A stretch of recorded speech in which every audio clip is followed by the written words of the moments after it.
Alright guys, what washes up on tiny little beaches? Microwaves!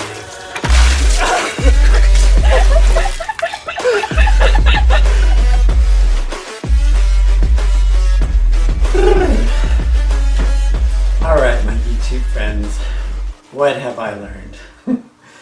What have I learned going through this entire thing? And I'm not going to go over the aquascaping part about negative spaces and all this. I'll leave that to other people who are more adept at explaining those things and who actually understand them, because I don't.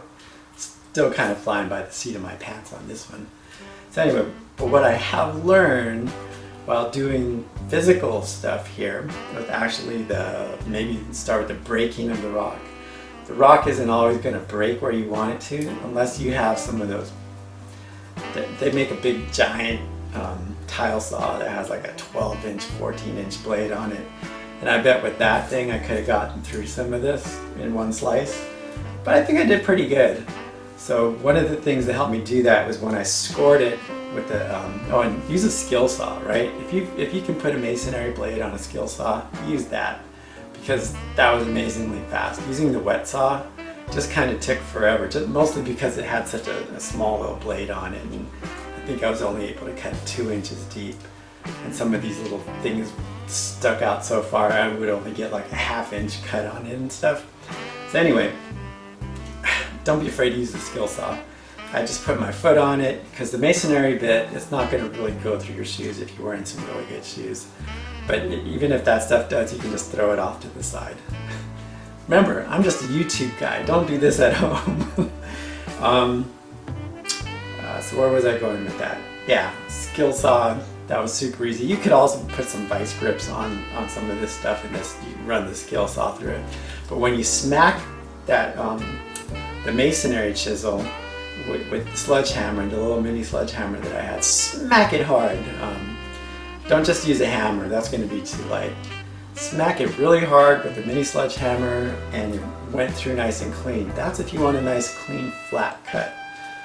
If you want a dirty cut or a rough cut so that you can still have some of the detail here on the outside, take your time with it. Smack it around, hit it with a regular hammer, and it's going to break a little bit more rough. So that was like one of the things that one of the takeaways. Another takeaway was that glue worked really well, right? I don't even remember the name of that stuff. But the Insta glue, the super glue, worked really well for what it did. It adhered. You could get maybe 2 or 3 spots because the rock is so rough, it's so out of shape. You might only get 2 or 3 spots touching.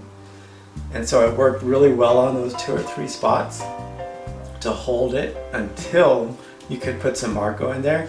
Now if you're making a small little project for a nano tank, you don't need the concrete. You don't need the E-Marco mortar. The super glue is going to be enough. It's when you start getting into a big structure like this, or a big structure with a huge overhang like that, you're going to definitely want some concrete or some of the E-Marco. Now I'd be really interested to know how many of you have used concrete, like actual concrete, right? Not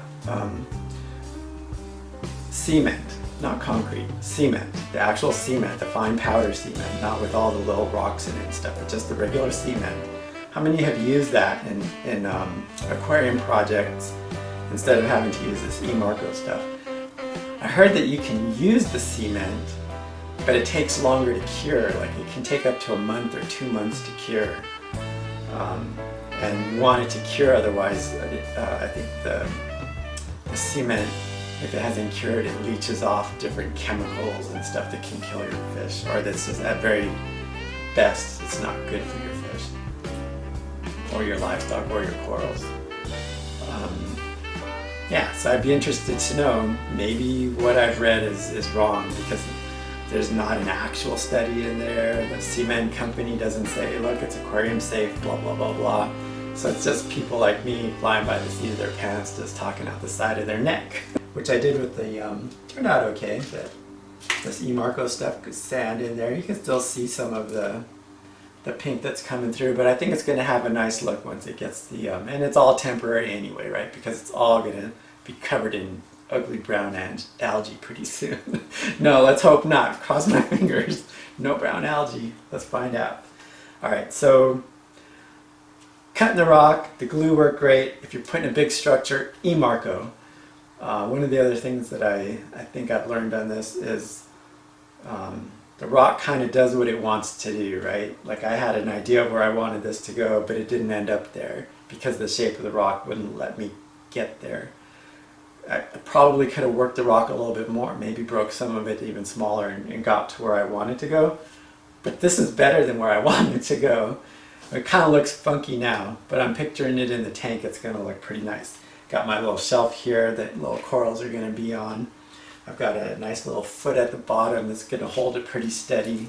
And I'm going to go ahead and put some of that putty, which by the way, I ended up getting Instant Ocean's brand of putty, and I got this thing for $6. I got a tube for my LFS that was half this size for $12. Half this size for $12. Now I'm getting a full size for $6. That's the one that I used on the foot over there on the bottom, which I'm going to put on the bottom here, and that's going to help stabilize it more. So I got two. So for the price of just half a stick, I got 2 full giant sticks. So that's 4 times as much. Shop around. That's another little piece of advice. Try not to make like instant decisions without looking everywhere. But I think most people know that. I just thought, well, I'm going to go to my LFS and pick up a couple of things, give them some support. Like a tube with $12 of putty's going to help support them. Anyway, yeah, I think that was it. Let's get this thing in there because this video's run on long enough. It's time to cut it.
I don't know about y'all, but to me, this is starting to look pretty cool. Pretty darn amazing.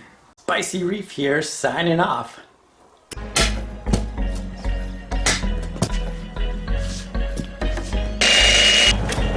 Now what are you doing? I think I got it. How do you know if it's up or down?